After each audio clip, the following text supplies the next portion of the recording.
नमस्कार साथियों, एक बार फिर आप सबका स्वागत है दोस्तों आज के वीडियो में। फ्रेंड्स, आज मैं वीडियो लाइव मार्केट में बना रहा हूं। अभी 1:44 हो रहे हैं और लाइव में वीडियो बनाने के कुछ रीज़न हैं जो मैं आप लोगों को इस वीडियो में शेयर करूंगा। सबसे पहले रिक्वेस्ट करूंगा फ्रेंड्स कि वीडियो को आखिरी तक देखना और स्किप करके देखेंगे तो चीज़ें समझ नहीं आएगी, इसलिए वीडियो को पूरा देखना।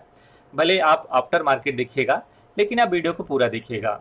दोस्तों, अभी मैं पिछले 2-3 वीडियो शेयर किया था आप लोगों के लिए, जिसमें मैं कुछ स्टॉक्स के लिस्ट शेयर किया था जो विश लिस्ट में है मेरे। अगर आज अभी मतलब आफ्टर बजट या जब मैं वीडियो पोस्ट किया था तब से अगर देखेंगे तो उनमें ठीक ठाक रिटर्न है, राइट। कुछ में तो 20% के आसपास तक कभी रिटर्न आ चुके हैं, राइट। अगर आप पूरे लिस्ट को निकाल के देखेंगे तो। और देखिए, बजट के बाद जो मैं आप लोगों को शेयर किया था कि बजट के दिन अगर मार्केट में बड़ा मूवमेंट नहीं आएगा तो नेक्स्ट डे इसमें ठीक ठाक मूवमेंट मिलता है। तो फिर एक गैप डाउन ओपन हो गया था, इसके बाद कल भी इसमें बड़ा मूवमेंट आया।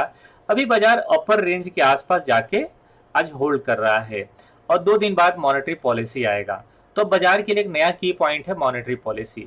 मैं एक पॉइंट और शेयर किया था, आप लोग कमेंट करके जरूर बताइए कितने लोगों को याद है कि जब यहाँ बाजार ट्रेड कर रहा था 23,200 23,300 के रेंज में, तब मैं आप लोगों को बताया था कि ऐसा मुझे लग रहा है कि बाजार में सेकेंड फेज की गिरावट खत्म हो रही है। मैं इस गिरावट को सेकेंड फेज की गिरावट मान रहा हूँ, ठीक है। मतलब जो ये गिरा यहाँ पर बाजार, ये मेरे लिए सेकेंड फेज की गिरावट। फर्स्ट फेज ये हुआ, ठीक है, इसके बाद बाजार में उछाल आया और सेकेंड फेज हम लोग इस लेवल को मानेंगे। तो इस लेवल का जो सबसे लो पॉइंट होगा ये मेरे लिए सेकेंड फेज की गिरावट होगा। हालांकि मैं वीडियो यहाँ बनाया था, ठीक है। तो अगर यहीं से चले जाता तो मेरे लिए सेकेंड फेज का लो ये हो जाता, लेकिन अभी सेकेंड फेज का लो है 22,786, ठीक है। तो अभी आपको लग रहा होगा कि हाँ, मतलब बाजार ने जो एक गिरावट दिया था, इस गिरावट के एक अच्छा खासा इसमें उछाल आ चुका है जो इसका हायर रेंज है, ठीक है। ये पॉइंट इसका हायर रेंज है।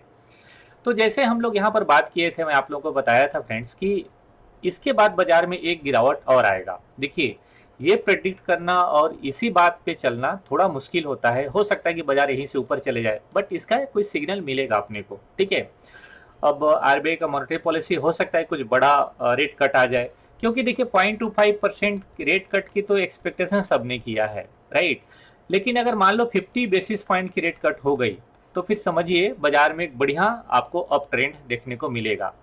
दूसरा जो मैं आपको ऑब्जर्व कर पा रहा हूँ, जो मैं शेयर करना चाह रहा हूँ आज, कि जब बाजार टॉप से गिरना शुरू हुआ था, अगर आप लोगों को याद होगा तो मेरे डेली बेसिस के वीडियो जो आप देखते रहे होंगे, तब मैं आप लोगों को बताया था कि जब बाजार ऊपर की तरफ जा रहा था तब सबको डर लग रहा था कि बाजार काफी ऊपर की तरफ जा रहा है, लेकिन 27,000 चले जाएगा, 28,000 चले जाएगा, ऐसा मैंने कभी बात नहीं किया था।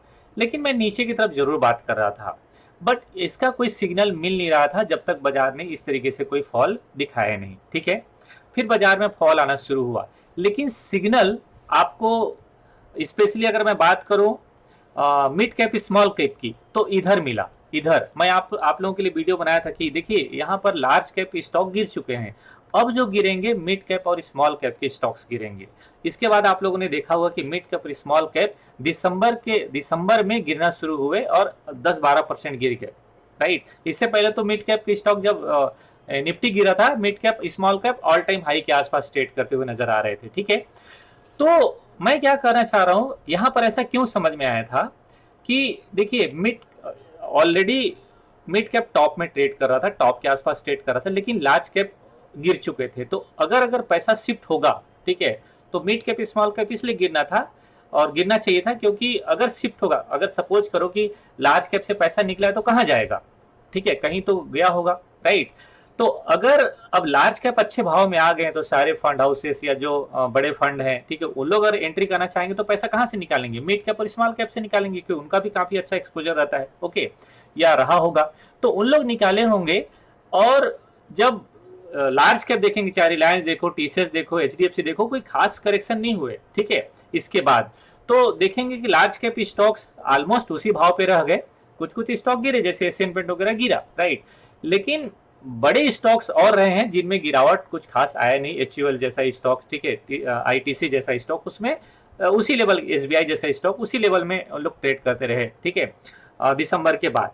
तो फ्रेंड्स, अब देखिए पैसा वहां से निकल के फिर अब इनमें शिफ्ट हुआ है, मतलब लार्ज कैप स्टॉक्स में शिफ्ट हुआ है, ऐसा मैं समझ रहा हूं, ओके। तो आप लोग बहुत सारे कमेंट्री भी सुनते होंगे, बजट के बाद भी बहुत सारे लोगों की आप ओपिनियन सुने होंगे कि भाई अब जो थोड़ा सा साइकिल चेंज हो सकता है और लार्ज कैप स्टॉक्स की तरफ शायद ज़्यादा अच्छा रिटर्न मिल सकता है। मैं ये नहीं कह रहा हूँ कि मिड कैप स्मॉल कैप नहीं चलेंगे, चलेंगे वो भी, क्योंकि अगर बाजार का अगर बॉटम बन रहा है तो सभी के लिए बॉटम बनेगा, लेकिन साइकिल चलेगा कि मिड कैप स्मॉल कैप ने काफी अच्छा रिटर्न दिया, तो हो सकता है इस बार उतना रिटर्न ना मिले। हाँ, पिछले साल के अकॉर्डिंग रिटर्न कम मिलेगा, बट थोड़ा बहुत तो रिटर्न उसमें मिलेगा। 20% 22% रिटर्न की उम्मीद तो कर ही सकते हैं, राइट। लेकिन पिछले साल जैसे डबल डबल हो जा रहे थे उस टाइप का शायद मोमेंट अभी न मिले। फ्रेंड्स देखिए, अगर हम अभी बाजार की बात करें तो मैं क्या सोच रहा हूँ, मैं सिर्फ आरबीआई की मॉनेटरी पॉलिसी का देख रहा हूँ। दूसरा, ट्रम्प साहब के जो टैरिफ वार जो शुरू हुआ है, इसका भी हमारे इंडिया पे अभी कोई मतलब टैरिफ लगा नहीं है, लेकिन अगर लग गई तो शायद बाजार में एक डिप और आपको देखने को मिल जाए। बट वो डिप मैं ज़्यादा नहीं देखता हूँ, वो डिप ना इसी आसपास मुझे नज़र आता है, मतलब 22,800 या 23,000 के रेंज से ही मुझे लगता है बाजार में वापस रिकवरी मिल सकता है। तो फिर डब्ल्यू जैसा पैटर्न बन के बाजार रिकवर कर सकता है। एक पॉइंट और मैं आपको बोलना चाहूँगा कि अभी से ही बाजार थोड़ा सा अच्छा पॉजिटिव नज़र आ रहा है, ठीक है। ये जरूरी नहीं है कि इंडेक्स चले, स्टॉक्स चल सकते हैं। और जब यहाँ से गिरना शुरू हुआ था तो मुझे याद है आईजीआईएल, ठीक है, आईजीआईएल और एमजीएल, ये दो स्टॉक ऐसे थे जो 20-25% गिर गए थे सेम डे में। तो मेरे साथ जो लाइव ट्रेड करते थे उन लड़कों को मैं बोल रहा था कि शायद इस सिग्नल ना बाजार का टॉप का है, राइट। क्योंकि अनएक्सपेक्टेड बिना कोई बड़ा रीजन का 20-22% ऐसे स्टॉक्स नहीं गिरते हैं। तो हो सकता है कि बाजार का अब ये टॉफी है, और इसके बाद धीरे धीरे तमाम स्टॉक्स में 15% 20% बजाज ऑटो गिरा, उसके बाद गिरना शुरू हुए। अगर आप उसका डेट देखेंगे तो पहले आईजीआईएल और एमजीएल गिरे थे, मुझे बहुत अच्छे से याद है, ओके। इसके बाद तमाम स्टॉक्स में 20%, 15%, 17% की लोअर साइड सर्किट भी देखने को मिला, 25% तक स्टॉक्स गिरे, ठीक है। अभी मैं कुछ दिनों से देख रहा हूं कि जो mid cap small cap size के स्टॉक्स हैं, कुछ अच्छे स्टॉक्स भी हैं जिनमें 15-20% के अपसाइड भी मूवमेंट देखने को मिल रहे हैं। तो ये सब सीन मिला के, ये सब सिनेरियो देखने के बाद मुझे ऐसा लग रहा है कि बाजार में बॉटम बन रहा है, ठीक है। तो ये तो आपको 6 महीना बाद पता चलेगा जब बाजार ऑल टाइम हाई चला जाएगा, तब कि हाँ बाजार का बॉटम 22,800 23,000 के रेंज में ही था, ठीक है। यही बॉटम है, ये कह देना थोड़ा सा मुश्किल हो जाता है, ठीक है। एज ए एनालिस्ट या फिर हम कहें कि एज ए ट्रेडर कि यही बॉटम है और यहीं पर पूरा पैसा लगा दो, ये कहना थोड़ा मुश्किल हो जाता है। अपना अपना ऑब्जर्वेशन है, अपना अपना ओपिनियन है, बट मुझे ऐसा लगता है कि बाजार में मैक्सिमम एक डिप और आना चाहिए, ठीक है। अगर आ जाते तो बहुत बढ़िया होगा, लेकिन स्टॉक्स में कुछ बहुत ज़्यादा आपको मेजर फॉल नहीं देखने को मिलेगा। जो स्टॉक्स रिवर्स कर रहे हैं शायद वो रिवर्स ही कर जाएंगे, फिर उनमें बड़ा फॉल आपको देखने को न मिले। बट मुझे ऐसा लगता है कि हो सकता है कि लार्ज कैप स्टॉक्स में का और आपको थोड़ा सा डाउन साइड करेक्शन देखने को मिल जाए, आपको एंट्री दोबारा लेने का वहाँ पर चांस मिल जाए, लेकिन बहुत बड़ा फॉल मैं नहीं देखता हूँ। तो मुझे ऐसा लगता है कि अगर बाजार आ गया तो बहुत बढ़िया होगा। जो मेरी एक्सपेक्टेशन है कि 22,800 एक बार फिर से लो देख ले बाजार, या इसी आसपास थोड़ा सा 100-200 पॉइंट और देख ले बाजार, इससे ज़्यादा नहीं है। लेकिन अगर इसी के ऊपर निकल जाएगा तो शायद यहाँ पर बाजार कंसोलिडेट कर ले, फिर एक आध रेंज बना के निकलेगा, इनसाइड जैसा वीकली वगैरह पैटर्न बन जाएगा, फिर इसमें अपसाइड का स्प्रेड बन सकता है। मैंने कुछ स्टॉक्स निकाले हैं ऑलरेडी, मैंने आप लोगों को पूरा लिस्ट शेयर किया है, 20-22 शायद 31-32 स्टॉक का लिस्ट मैंने शेयर किया है। और उन स्टॉक्स का मैं थोड़ा सा यहाँ पर ओवरव्यू अभी मैं शेयर करना चाहूँ तो देखेंगे आज भी इन स्टॉक्स में, जो स्टॉक्स मैंने शेयर किया था आप लोगों को, तमाम स्टॉक्स में बहुत अच्छे मूवमेंट आए हैं, ठीक है। कुछ स्टॉक्स में एंट्री मिले होंगे, कुछ स्टॉक्स में एंट्री नहीं मिले होंगे, लेकिन जिनमें मिल गए हैं उनमें भी ठीक ठाक मूवमेंट आ रहा है। आज मैंने एक टेलीग्राम चैनल में स्टॉक शेयर किया है, देखिए रिकमेंडेशन नहीं कर रहा हूँ, लेकिन मैंने शेयर किया हुआ है और उसमें एक मतलब अच्छा खासा पैटर्न बन रहा है। नाम है उसका पीएनबी। जैसे मैं इनसाइड पैटर्न जैसा या कंसोलिडेशन वॉच करता हूँ, इसके बाद में उसमें एंट्री प्रेफर करता हूँ। तो आरबीआई का मॉनेटरी पॉलिसी भी है, और शायद अगर रेट कट ठीक ठाक होगा तो इन बैंकों में ना अच्छा खासा मुझे लगता है मूवमेंट देखने को मिल सकता है। और अभी कुछ दिनों से बजट के बाद या बजट रैली आफ्टर बजट अगर हम देखें तो बैंकिंग स्टॉक्स में बजट के बाद कोई रैली शुरू हुआ नहीं है। तो मुझे लगता है कि थोड़ा सा इसका इंतजार कर सकता है बाजार, या कर रहा होगा बाजार। तो हो सकता है कि इन स्टॉक्स में एक अच्छा मूवमेंट आए। मैंने कि इसमें स्प्रेड प्रीफर किया है, ठीक है, 1010 का कॉल बाई करके 1015 की तरफ पर सेल करके, ठीक है। तो अगर मिल जाता है तो बहुत बढ़िया है। छोटे रिस्क के साथ मैंने एक ट्रेड प्लान किया है। एक ट्रेड प्लान मैंने किया है एशियन पेंट में, और आज मैंने मॉर्निंग में ही एशियन पेंट में प्लान किया है, और उसमें भी ठीक ठाक गेन आ रहा होगा। अभी मैं आखिरी में शेयर भी कर दूंगा आप लोगों को, ठीक है। मुझे लगता है कि एशियन पेंट में भी कोई खास फॉल होगा नहीं। तो चलिए, दोनों का मैंने स्प्रेड बनाया, उसको मैं थोड़ा शेयर कर देता हूँ। फिर बोलूँगा कि देखिए बहुत वो एग्रेसिव नहीं होना है, लेकिन मुझे ऐसा लगता है, सो मैंने इस हिसाब से प्लान किया है, ठीक है। ये मैंने पीएनबी का प्लान किया है, ठीक है। कोई बहुत ज़्यादा रिस्क नहीं है, 30-32 हज़ार का रिस्क है। और इसके बाद एशियन पेंट में मैंने ट्रेड प्लान किया हुआ है, ओके। और बाकी ये सब इंट्राडे में मैंने ट्रेड प्लान किया है, इसको भी निकाल दूंगा। ये जो मैंने कुछ इंट्राडे में ट्रेड किया हुआ है, ठीक है, छोटे छोटे क्वांटिटी में, क्योंकि ज़्यादा मैं कर नहीं रहा हूँ, ओके। तो आफ्टर बजट मैंने एक दो जो मैंने एक नया स्टडी अपने लिए प्लान कर रहा हूँ, उसमें एक दो क्वांटिटी से भी मैं प्रैक्टिस शुरू करूँगा। तो फिर अप्रैल से फिर मैं शायद कम्प्लीटली स्टॉक के ऑप्शन में ट्रेड करूँ, या फिर इंडेक्स में, जो भी मुझे अच्छा लगेगा, जिसमें मैं बेटर परफॉर्म कर पाऊंगा अगले 2-3 महीना भी, उसमें मैं कंटिन्यू करूँगा। ऐसा मेरा प्लानिंग है फ्रेंड्स, ठीक है। तो ओवरऑल फिर से मैं मार्केट की तरफ आता हूँ। एक बार मैं और आप लोगों को बोला था कि देखो, जब भी बाजार में थोड़ा कन्फ्यूजन क्रिएट हो, और अगर इंडाइसेस समझ में नहीं आ रहा, निफ्टी 50 समझ में नहीं आ रहा, थोड़ा सा आपको घूम जाना चाहिए आपको निफ्टी 500 की तरफ। निफ्टी 500 का चार्ट देखेंगे तो बहुत बढ़िया हेड एंड शोल्डर जैसा दिखता है। May be head and shoulder consider करे बाजार, और यहाँ से धीरे धीरे करके बाजार फिर से 24,000 की तरफ मूवमेंट कर सकता है। कौन? निफ्टी 500 की मैं बात कर रहा हूँ, ओके। तो थोड़ा सा देखेंगे तो सीन ना मेरे नज़रिए से काफ़ी पॉजिटिव बनते हुए नज़र आ रहा है, ओके। तो बाजार में भी यहाँ से एक अच्छा रैली के लिए तैयार हो रहा है। अब इसी भाव से बाजार में रैली शुरू हो जाएगा, इसी भाव से बाजार ऊपर चल जाएगा, ये थोड़ा सा मैं एकदम कॉन्फिडेंटली बोल नहीं पाऊंगा, लेकिन लग रहा है कि बाजार इस लेवल को आसपास ये बॉटम बना रहा है, ठीक है। हम लोग अगर मंथली चार्ट देखें तो इस मंथ में अगर इनसाइड हो जाता तो और भी बहुत बढ़िया बात है, ठीक है।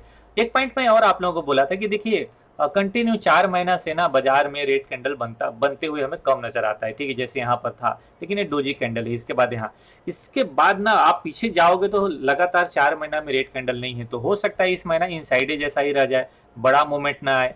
क्योंकि अगर आप मुझे सही तरीके से पूछेंगे कि सर आपका ऑब्जर्वेशन क्या है मार्केट में, कब तक इसमें बड़ा न्यू ऑल टाइम हाई की तरफ जाना चाहिए, और कब से वाकई में ट्रेंड शुरू होना चाहिए, तो मैं कहूँगा अप्रैल के बाद ट्रेंड शुरू होना चाहिए। मतलब अगर फरवरी में एक बार और नीचे आ जाता है, फिर मार्च में इस तरीके से मूवमेंट आए, तो मैं समझूंगा कि अप्रैल के बाद इसमें अगर मूवमेंट आता तो मेरे लिए बहुत अच्छा रहता, क्योंकि यही मैं एक्सपेक्टेशन करके रखा हूँ। लेकिन बाजार हमेशा आपको बीट करता है, हमेशा बाजार आपको वो मतलब आश्चर्यचकित करके अपना ट्रेंड में कंटिन्यू हो जाता है। तो देखते हैं आने वाले दिनों में क्या हो सकता है। बट अगर आरबीआई के मॉनेटरी पॉलिसी के बाद कुछ बाजार में हो सकता है, या ट्रम्प की वजह से, ट्रम्प साहब की वजह से कुछ गड़बड़ हो जाए, ठीक है। क्योंकि टैरिफ वरीफ का अगर वार हमारे इंडिया की तरफ आती है, इंडियन कंपनीज में अगर लगती है, तो उसका इम्पैक्ट तो देखने को मिलेगा, ठीक है। क्योंकि यहाँ पर टैरिफ वार आया था तो बाजार 250 पॉइंट आसपास, 200 पॉइंट आसपास गैप डाउन ओपन हो गया था, ठीक है, आफ्टर बजट के एक दिन के बाद, ओके। तो देखते हैं क्या हो सकता है। बट ओवरऑल मैं ऐसा कर सकता हूं कि ये सेकेंड फेज की गिरावट खत्म हो गई है। अब जो शुरू होगा वो थर्ड फेज की गिरावट होगा, और थर्ड फेज का जो बॉटम ढूंढ पाया उसके लिए मुझे लगता है ऑल टाइम हाई टारगेट होना चाहिए। अगर गलती से बाजार लो की साइड आ गया तो मैं कहूंगा यहाँ से जो बाजार लो बनाएगा तो फिर वो हाई तक जाना चाहिए, ठीक है, 26,000 की तरफ। तो देखते हैं फ्रेंड्स क्या हो सकता है आने वाले दिनों में। तो आई होप ये पॉइंट आप लोगों को समझ में आया होगा, अच्छा लगा होगा। अभी तक का जो मैंने ऑब्जर्वेशन आप लोगों को शेयर किया है पिछले 3-4 वीडियो में, एज इट इज सही हो रहा है, ठीक है। मैं आफ्टर बजट भी आप लोगों को बताया था कि बजट के दिन अगर मार्केट में बड़ा मूवमेंट नहीं आता तो नेक्स्ट डे आपको इसमें एक अच्छा मूवमेंट मिलेगा। मैं दोनों साइड कॉल पुट बाई करके गया था, ठीक ठाक मिला, ओके। चलिए, तो ये रहा फ्रेंड्स आज के वीडियो मेरा व्यू और लॉजिक। आशा करता हूँ वीडियो आपको अच्छा लगा होगा फ्रेंड्स। जाते जाते मैं एक पॉइंट और आप लोगों को शेयर करना चाहूंगा। देखिए, बाजार अच्छा खासा गिरा हुआ है, और इस गिरावट में अगर आप म्यूचुअल फंड में इन्वेस्टमेंट शुरू करना चाहते हैं, इक्विटी में इन्वेस्टमेंट शुरू करना चाहते हैं, लॉन्ग टर्म में इन्वेस्टमेंट शुरू करना चाहते हैं, अगर आपके पास डीमेट अकाउंट है, वेल एंड गुड, आप इन्वेस्टमेंट शुरू करिए। क्योंकि इस गिरावट में अगर आप इन्वेस्टमेंट करेंगे तभी बाजार ऑल टाइम हाई जाएगा, आपको रिटर्न अच्छा मिलेगा। मैक्सिमम लोग ऑल टाइम हाई के आसपास शुरू करते हैं। मैं ऑल टाइम हाई जैसे लगता है मैं इन्वेस्टमेंट की बातें बंद कर देता हूँ, फिर ट्रेडिंग की हम बात करते हैं, ठीक है। तो ये लेवल बहुत बढ़िया है, आप इन्वेस्टमेंट शुरू करिए, दोस्तों को इन्वेस्टमेंट शुरू कराइए, घर वालों को इन्वेस्टमेंट शुरू कराइए, ये टाइम बहुत बढ़िया है। अगर आपके पास डीमेट अकाउंट नहीं है फ्रेंड्स, तो हमारे लिंक से भी अकाउंट ओपन कर सकते हैं। लिंक वीडियो के डिस्क्रिप्शन में अवेलेबल है, जीरोधा का। आप वहां से अकाउंट ओपन करके अपना इन्वेस्टमेंट जर्नी शुरू कर सकते हैं। मेरे तरफ से बहुत कुछ जो भी हेल्प हो पाएगा मैं आप लोगों को शेयर करते रहूंगा इस वीडियो के माध्यम से, या फिर कभी लाइव के मतलब लाइव में ज्वाइन होके। तो मैं लाइव का भी ज्वाइन मतलब बीच बीच में जब लाइव करता हूँ तो उसका भी मैं लिंक शेयर करता हूँ अपने टेलीग्राम चैनल में, उसमें मैं ग्रुप में ऐड कर सकता हूँ आप लोगों को, जितने लोग भी हमारे लिंक से अकाउंट ओपन करेंगे उन लोगों के लिए। तो फ्रेंड्स इस वीडियो में यहीं तक, आशा करता हूँ वीडियो आपको अच्छा लगा होगा। वीडियो अच्छा लगा तो प्लीज़ लाइक कर लीजिएगा, चैनल सब्सक्राइब कर लीजिएगा, दोस्तों को शेयर करना बिल्कुल मत भूलिएगा। मिलता हूँ नेक्स्ट वीडियो में, तब तक के लिए नमस्कार, जय हिंद।